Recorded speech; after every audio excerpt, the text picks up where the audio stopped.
13 सितंबर 2025 दिन शनिवार जब बीजेपी के राष्ट्रीय अध्यक्ष जेपी नड्डा बिहार दौरे पर आते हैं। इस दौरान जेपी नड्डा बीजेपी के कार्यक्रम में शामिल हुए, लेकिन देखिए बड़ी बात यह है कि जेपी नड्डा और नीतीश कुमार की मुलाकात नहीं हुई और यही वजह है कि अब कयासों का बाजार गर्म है। कई तरह की अटकलें लगाई जा रही है। हालांकि इन दोनों की मुलाकात दोनों की सहमति से ही तय हुआ था। ऐसे में सवाल अब ये उठ रहा है कि आखिर क्यों जेपी नड्डा और नीतीश कुमार की मुलाकात नहीं हुई?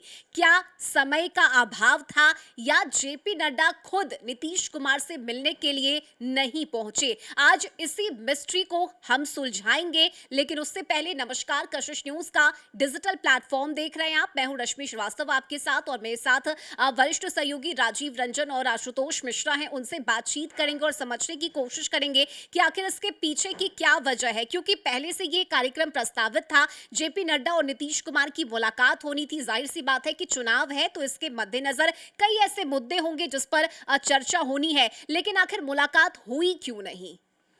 नहीं, इसी सवाल का जवाब हम लोग तलाशेंगे और उसको कड़ियाँ जोड़ करके इसको हम मिस्ट्री सुलझाने की कोशिश करेंगे। सवाल तो बनता है इसलिए है चूँकि आपने खुद बताया कि पहले से टाइमिंग तय थी, शेड्यूल तय था और शेड्यूल जब तय होता है तो दोनों की सहमति होती है और ऐसे में जेपी नड्डा आते हैं। जितनी देर उनको ठहरना था, रुकना था, उससे ज़्यादा वक्त बिताते हैं, लेकिन मुलाकात नहीं होती है। तो ये सवाल तो उठेगा ही और उठ भी रहा है।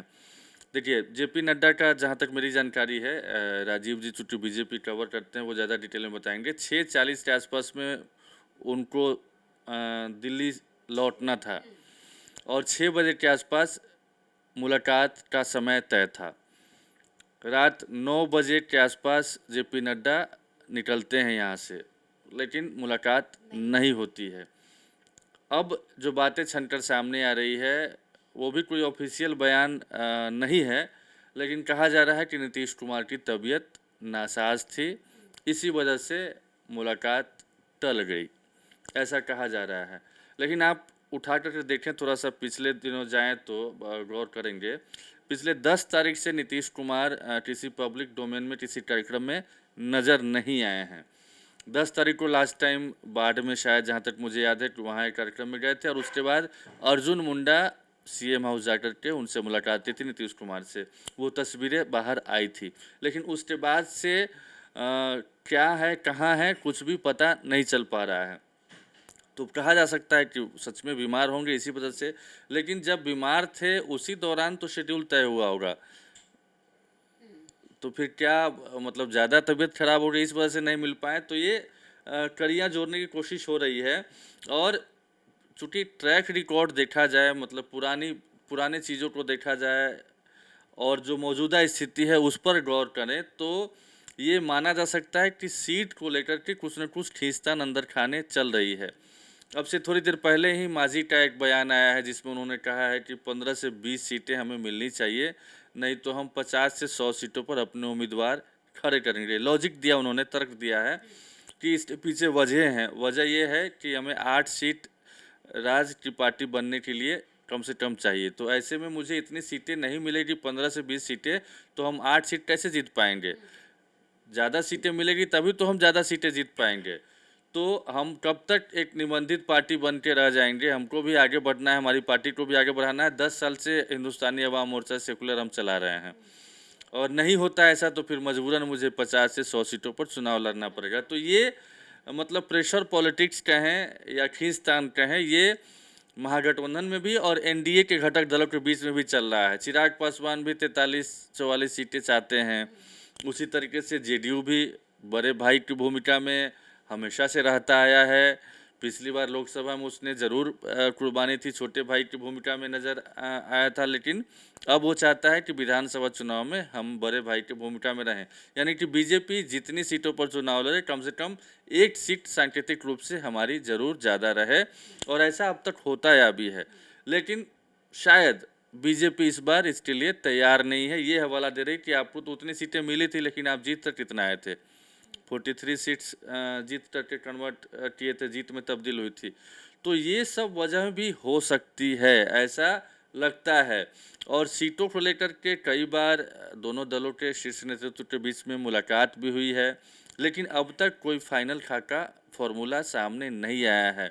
तो हो सकता है कि ये चूँकि नीतीश कुमार विरोध के कई तरीके होते हैं, तो नीतीश कुमार के बारे में कहा जाता है कि वो मौन रहकर भी विरोध जताते हैं, किसी से नहीं मिल कर के भी अपना विरोध जाहिर कर देते हैं या अपनी बातें पब्लिक डोमेन में ले आते हैं कि भाई मैं ये चाहता हूँ, ये नहीं हो रहा है तो मैं किससे क्यों मिलूँ। हालांकि कल एक बड़ा प्रोग्राम है, प्रधानमंत्री मोदी जी आने वाले हैं पूर्णिया दौरे में और सारे दिग्गज वहाँ पर रहेंगे, उसमें नीतीश कुमार के भी शामिल होने की खबर है। अगर सीएम नीतीश कुमार वहाँ पर शामिल हो जाते हैं तो फिर जो भी अंदर खाने चल रही है, जो भी गॉसिप्स चल रहे हैं, जो भी चर्चाएं चल रही है, जो भी कयास लगाए जा रहे हैं, उस पर थोड़ी देर के लिए विराम जरूर लग जाएगा कि वाकई में हो सकता है कि तबीयत खराब हो इसी वजह से नहीं मिले। लेकिन हाँ, अंदर खाने सीटों को लेकर खींचतान चल रही है और ये वजह हो सकती है कि नीतीश कुमार मिलने का समय दे करके आखिरी वक्त में उन्होंने एक मैसेज दिलवाया हो कि देखिए अभी मेरी तबीयत खराब है, मैं नहीं मिलना चाहता हूं। और आने वाले दिनों में अभी कई चूँकि अभी अनाउंसमेंट नहीं हुआ है और सीट बंटवारे पर बातचीत चल ही रही है, तो फिर कई राउंड में अभी अमित शाह भी आने वाले हैं 18 तारीख को, प्रधानमंत्री मोदी कल आ रहे हैं, तो कई राउंड की बातचीत बाकी है। तो एक तरीके से हो सकता है कि विरोध, हालांकि इसको कनेक्ट करने की कोशिश हो रही है कि क्या कहीं कुछ बड़ा तो नहीं करने वाले हैं नीतीश कुमार, फिर से कोई नई खिचड़ी तो अंदर खाने नहीं पक रही है। चूँकि एक चीज़ ये भी कनेक्ट करने की कोशिश हो रही है कि देखिए महागठबंधन में भी तेजस्वी यादव ने कल ही उनका बयान आया है कि 243 सीटों पर हम खुद चुनाव लड़ेंगे। कांग्रेस प्रेशर बना रही है कि हमें ज़्यादा से ज़्यादा सीट चाहिए और वोटर अधिकार यात्रा में सब लोग साथ रहे थे, लेकिन अभी 16 तारीख से जहानाबाद से शुरू हो रही है जो यात्रा तेजस्वी की जो उन्होंने की है प्रस्तावित है, उसमें वो अकेले निकल रहे हैं और उन्होंने एक बयान भी दिया है। तो क्या फिर से वही समीकरण बनाने की कोशिश हो रही है? क्या राजद और जेडीयू के आने वाले हैं? हालांकि मुझे नहीं लगता है कि ऐसा कुछ होने वाला है, लेकिन हाँ, चर्चा का बाजार गर्म है और पहले हुआ भी है। इसी वजह से एक बेस मिल जाता है, आधार मिल जाता है और नीतीश कुमार के बारे में कहा भी जाता है कि वो अनप्रेडिक्टेबल हैं। उनके बारे में कुछ भी आप नहीं सोच सकते हैं, नहीं बता सकते हैं कि यही करने जा रहे हैं वो। जो आप सोचिएगा उससे उल्टा वो कर देंगे और कुछ ऐसा करेंगे कि सामने वाला सरप्राइज हो जाएगा। तो कई तरह की चीज़ें हैं जो गलियारों में चर्चा में हैं, उसका आधार जो हो सकता है उसी पर हम लोगों ने बात की। पार्टी राजीव जी डिटेल में बताएंगे कि आखिर जो अंदर खाने जो बातचीत हुई है मतलब क्या है, सामने क्या आई है, बीजेपी क्या सोचती है, बीजेपी ने क्या सफाई दी है, इस पर राजीव जी बताएंगे। और मेरा सवाल आपसे यही रहेगा, चूंकि करीब से आप देखते हैं बीजेपी को, और ये जो अभी आशुतोष जी ने बताया है कि ये वजह हो सकती है, चाहे वो सीट बंटवारे को लेकर हो या फिर तालमेल नहीं बैठ पाया है, सामंजस्य नहीं बैठ पाया है, इसकी वजह से कहीं वो मतभेद तो नहीं है जो अब मनभेद के रूप में नजर आ रहा है। क्या यही वजह है कि मुलाकात नहीं हो पाई या कुछ और है? अभी आशुतोष जी ने बहुत सारी चीज़ों को रखा और सारे बिंदुओं पर इन्होंने ध्यान केंद्रित करने की बात की। उसमें कुछ सच्चाई ये है कि जदयू जो है बड़े भाई की भूमिका में आने वाली है। उसने स्पष्ट कर रखा है कि भाई मुझे 103 सीट दे दो, बाकी सीट आप चिराग को देते हैं, मांझी को देते हैं, उपेंद्र कुशवाहा को देते हैं, ये आपका प्रॉब्लम है। चूँकि हमारा आपके साथ कोalition है और लंबा कोalition रहा है, वैसी स्थिति में आप बड़े भाई की भूमिका मुझे दीजिए इस बार। 103 सीट हमारा है, बाकी 140 जो सीट बचे हैं वो आप देख लीजिए कैसे क्या करना है। अभी इन्होंने बताया कि जीतनराम मांझी की क्या मंशा है और पार्टी की मैंने रजिस्ट्रेशन में क्या क्या खामियां हैं उसको पूरा करने के लिए उनको कम से कम 8 विधायक लेकर के आना होगा। ये सारी चीज़ें तो वो हैं और वो बात भी आ गई है कि मुझे कम से कम 15, 16, 20 सीट चाहिए तभी तो 8 जीत करके आएंगे। तो अगर बाय द वे 15 भी सीट जीतनराम मांझी को जाता है, चिराग पासवान ताल ठोक रहे हैं क्या? मतलब वो तो ऐसा कर रहे हैं कि जैसे लग रहा है कि आज गठबंधन तोड़ देंगे, कल गठबंधन तोड़ देंगे, और वो 40 की डिमांड है। तो 40 और 15 हो गया 55। उपेंद्र कुशवाहा का भी डिमांड है कि भैया मैं 15 से नीचे आने वाला नहीं हूँ। तो आप सोचिए कि 55 15 70 हो गया, 140 में 70 चला जाएगा तो 70 भाजपा को बचेगा। तो वैसी स्थिति बन गई है, विकट स्थिति बन गई है सभी के लिए। कल ही जैसे दिन में हमारी बात हुई दिलीप जायसवाल से, तो उन्होंने कहा कि सब कुछ हो गया है, आज तो नड्डा जी मिल भी रहे हैं नीतीश कुमार से। लेकिन शाम को जब ये सवाल आया तो उन्होंने टाल दिया कि ये तो केंद्रीय नेतृत्व, जब एनडीए घटक दलों के केंद्रीय नेतृत्व बैठती है सीटों पर वहाँ चर्चा होती है, यहाँ चर्चा की बात कहाँ है। तो ये शब्दों का हेर फेर सुबह में और शाम में अलग अलग रहा, अंतर दिखाई दिया। दूसरी बात है कि अभी इन्होंने बोला कि जेपी नड्डा को आज कल जिस तरह का प्रोग्राम दिया था उन्होंने, उसमें 6 बजे का था सीएम से मिलने का, लेकिन कुछ कारणवश कार्यक्रम में देरी हुई। चूंकि उनको भाजपा कार्यालय भी जाना था, जेपी नड्डा को रविंद्र भवन में भी जाना था उनको एक कार्यक्रम में, लेकिन दोनों जगह जेपी नड्डा नहीं जा पाए। भाजपा कार्यालय नहीं जाने के पीछे रीज़न ये हुआ कि वहाँ पे सर्वे संविदा कर्मियों ने रोड को जाम कर दिया था और गेट को जाम कर दिया था और वो लगातार डटे हुए थे, तो इसके चलते वो वहाँ नहीं गए। रविंद्र भवन भी नहीं जा पाए, तो वो उसके पीछे कारण बताया गया कि 6 बजे से बैठक है और उसके पहले एक अखबार का कॉन्क्लेव था, उसमें वो शामिल हुए, काफ़ी देर तक वहाँ रह गए, इसके चलते ये सब हुआ। लेकिन जब 6:40 से एक्सटेंड हुआ उनका समय, 6:40 में उनको यहाँ से उड़ान भर करके दिल्ली जाना था और वो प्राइवेट चॉपर से आए थे, न कि एयरबस से उनको कहीं जाना था। तो वो 6:40 का रीशेड्यूलिंग हुआ 8, साढ़े 8, 9 बजे, तो उस दरमियान वो नीतीश कुमार से मिल सकते थे। अभी इन्होंने चर्चा की, मिल सकते थे, लेकिन एक बात और इन्होंने कही कि तबीयत खराब। तो निश्चित रूप से तबीयत खराब है। कभी भी नीतीश कुमार 4 दिन तक घर में नहीं रहते हैं। वो तो इस समय ये स्थिति उनकी हो गई है कि वो अगर कोई काम भी नहीं रहता है तो वो निकल करके एक चक्कर लगा करके या फिर किसी नेता के यहाँ पहुँच करके अकस्मात फिर चले आते हैं घर, अपने सरकारी आवास चले आते हैं, निरीक्षण करने निकल जाते हैं। माने वो उनका एक ये रहता है कि विजन कि भैया अगर मैं बैठा हूँ और घर में हूँ, कोई काम नहीं है अभी, तो चलो चल देख के आते हैं, निरीक्षण करके आ जाते हैं, कौन कौन से प्रोजेक्ट चल रहे हैं, उसमें क्या स्थिति है, इंस्ट्रक्शन दे आते हैं, ये कहने के लिए चले जाते हैं कि भैया काम अच्छे तरीके से और जल्दी करो, पूरे जल्दी करो। उनका चूँकि कार्यकाल भी ख़त्म हो रहा है इस अभी 1 महीने के बाद, तो वो चाहते हैं, लेकिन वो 4 दिन से नहीं निकल रहे हैं। तो इसके पीछे रीज़न है कि उनकी तबीयत ठीक नहीं है और उनको 15 तारीख को पूर्णिया भी जाना है।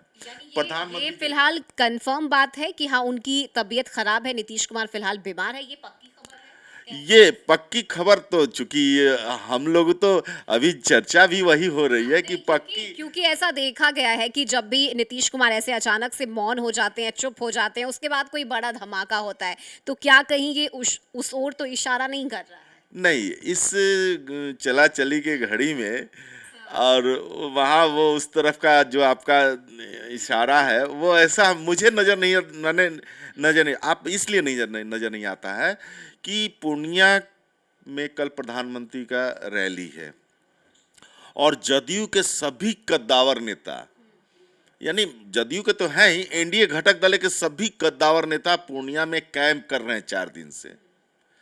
कल संजय जायसवाल और संजय झा और ये क्या एक और कोई नेता भाजपा के थे, उनका संयुक्त बयान भी कल वहाँ से आया, प्रेस कॉन्फ्रेंस उन्होंने की थी। तो ऐसा नहीं है, हाँ कुछ तो ऐसा है, या तो सीट शेयरिंग का मामला कहीं थोड़ा सा विकट परिस्थिति बन रही है, या फिर तबीयत खराब। दो ही ऐसे मुद्दे हैं जिसको लेकर के ये सारा जो जेपी नड्डा का मिलने का कार्यक्रम था वो स्थगित हुआ है या फिर उसको टाला गया है। यही 2 ही कारण दिखाई दे रहे हैं मेरे हिसाब से। आशुतोष जी ने बहुत सारी बातें कही हैं, लेकिन दोनों चीज़ को देखा जाए तो सीट शेयरिंग तो है ही, इसमें कहीं से भी नहीं। राजीव जी से ही हम रश्मि, एक और चीज़ जो शायद आप मिस कर रहे हैं कि हो सकता है कि वो भी अब विवाद का बड़ा कारण बन गया हो, विवाद की बड़ी वजह हो गई हो। वो ये कि आपको याद होगा अमित शाह से जब एक प्रोग्राम में पूछा गया था किसी चैनल के कि मुख्यमंत्री के चेहरा या नीतीश कुमार के नाम पर तो चुनाव लड़ा जा रहा है। क्या जब एनडीए बहुमत में आता है, सरकार बनाने की स्थिति में सीटें आती है, तो नीतीश कुमार ही मुख्यमंत्री बनेंगे, ये आप कह रहे हैं? तो उन्होंने इस सवाल को कहा था कि वो विधायक दल बैठक करेगा, उसके बाद चुना जाएगा मुख्यमंत्री कौन होगा। फिलहाल नीतीश कुमार के नेतृत्व में ही चुनाव में जाएंगे। क्या कहीं ये अब विवाद का कारण तो नहीं बन रहा है? एक ये भी रीजन हो सकता है, पता नहीं क्या है अंदर खाने, लेकिन क्या हो सकता है या नहीं हो सकता है? आप चूंकि बीजेपी और में जाते हैं, आप बताइए इस चीज़ ये को। देखिए, इस तरह के बयान अमित शाह ने महाराष्ट्र को लेकर के भी दिया था, याद है आपको? आपने वो सुना भी था और वो हो गया। जो उनका बयान था मुख्यमंत्री चेहरा को लेकर के, और देवेंद्र फडणवीस बन गए मुख्यमंत्री, तो उससे जोड़ा गया था, उस समय वो मामला आया था।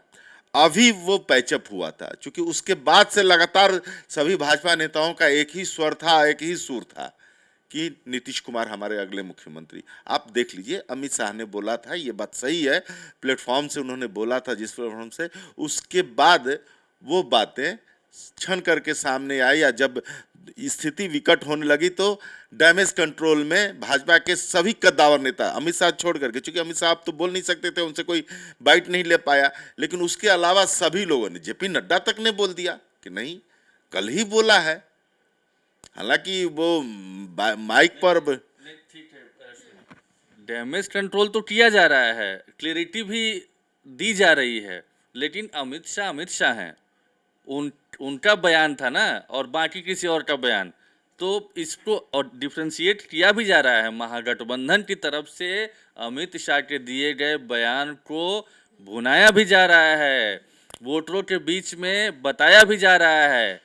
जब जब सवाल पूछा जाता है पत्रकारों की ओर से कि कांग्रेस आपको, तेजस्वी यादव से पूछा जाता है कि आपको सीएम नहीं मान रही है या बताने से परहेज कर रही है, तो उनका जवाब आता है या उनके नेताओं का कि अमित शाह ने भी तो कहा है, तो आपके एनडीए का मुख्यमंत्री कौन होगा ये भी तो तय नहीं है। मतलब राजनीति का विषय तो हो गया है, वो बात जो जुबान तीर जब कमान से निकल गया तो वो चर्चा का विषय तो जरूर है। विपक्ष इस बात को भुनाने में तो जरूर लगा हुआ है। विपक्ष के लिए ये मुद्दा है, ये विपक्ष के लिए मुद्दा है, लेकिन आप उस समय के बाद का समय देख लीजिए कि आज के तारीख में एनडीए कार्यकर्ताओं का विधानसभा वार बैठक हो रहा है, जिसमें एनडीए घटक दलों के पार्टियों के एक एक नेता, मिनिमम टॉप लीडर, उस कार्यकर्ता सम्मेलन में शामिल हो रहे हैं और लोगों को, माने अपने कार्यकर्ताओं को एकजुटता का परिचय दे रहे हैं और कह रहे हैं कि हम बूथ लेवल तक कैसे एक सामंजस्य बनाएं, चाहे वो सीट आपकी हो, चाहे भाजपा की हो, चाहे जदयू की हो, चाहे हम की हो, चाहे चिराग की हो या उपेंद्र कुशवाहा की हो।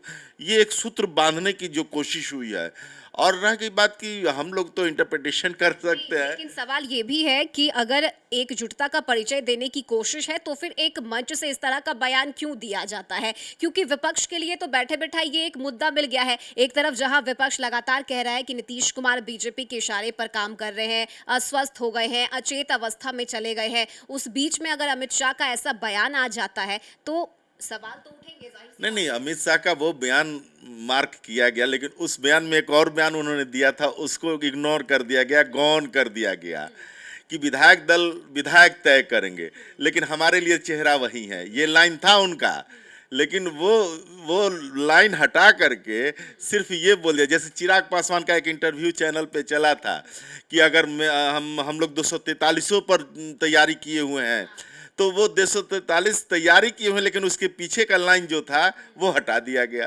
तो ये वो लाइन मुझे याद है, जब चिराग पासवान के किस लाइन को लिया गया था, चिराग पासवान ने ये कहा था कि फिलहाल बिहार में जो विधानसभा में कहा जाए तो बिहार में मेरा जेडीयू से कोई गठबंधन नहीं है।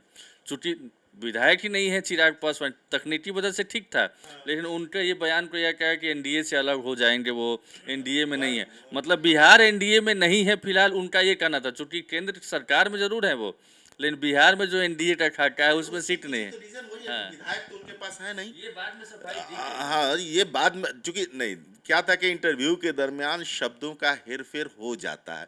हम लोग भी कुछ बोल रहे हैं, अपने ही शब्दों को फिर वापस ले लेते हैं कि नहीं ये नहीं मैंने कहा, वो बोल दिया, तो वो होता है। लेकिन चूंकि मीडिया है और मीडिया कहा जाता है कि उड़ते चिड़िया को भी तो वो स्थिति है और उसको हम इस रूप में क्यों लें। अगर वैसी स्थिति बनती तो देखिए, अंदर खाने की बात हो रही है कि कहीं महागठबंधन की तरफ अरे महागठबंधन में तो खुद घमासान मचा हुआ है साहब। तेजस्वी यादव को हर प्लेटफॉर्म पे बोलना पड़ रहा है, लेकिन कांग्रेस उस बात को नहीं क्लियर कर रही है। वो सारी चीजें हैं, वहां तो क्लियर है कि नहीं कन्फर्म हो रहा है कि तेजस्वी चेहरा रहेंगे। ये कहीं से कांग्रेस ने आज तक नहीं बोला और वहां सीटों को लेकर के घमासान मचा हुआ है।